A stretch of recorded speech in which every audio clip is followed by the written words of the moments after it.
I was asked to talk about the difference between chenille and velvet fabric. There are similarities and significant differences between those fabrics. Velvet, as I've mentioned before, is a cut pile fabric where all the stitching is at the back or the underside of the fabric, and then you have kind of the bristliness to it. That gives it some distinct advantages. It gives it really good durability and good resistance to like cats clawing at it. Chenille has a lot in common with velvet in the sense that it's kind of a plush fabric.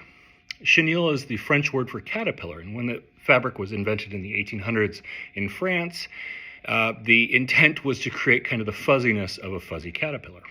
There you go.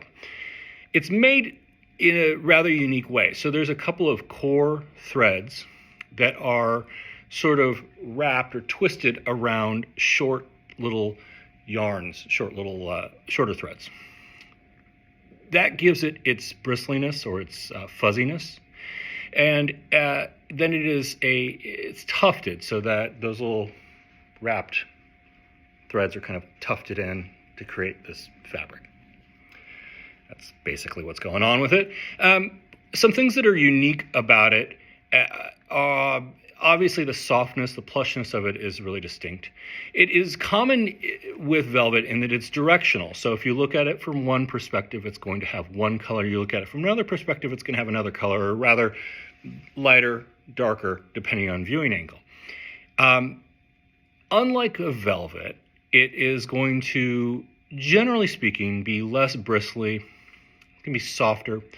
It's going to be a little bit less likely to show things like handprints, and it will be less grabby with lint, pet hair, things like that. So if you are wanting something that has sort of the plushness, the luxuriousness of a velvet, but aren't big on the more bristly elements of it, chenille may be a good option for you.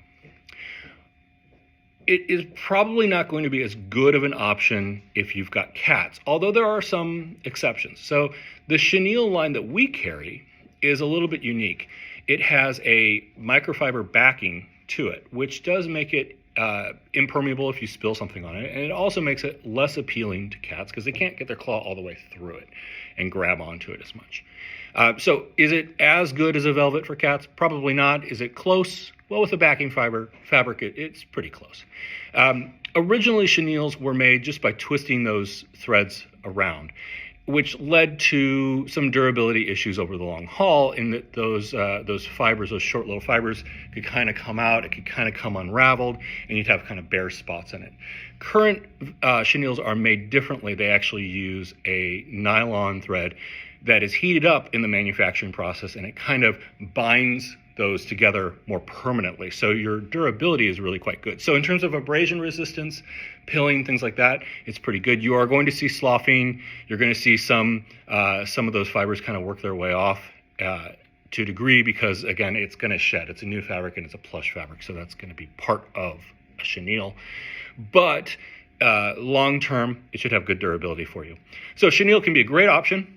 Really good feel, very distinctive look, and has some characteristics that can make it really practical for your sofa.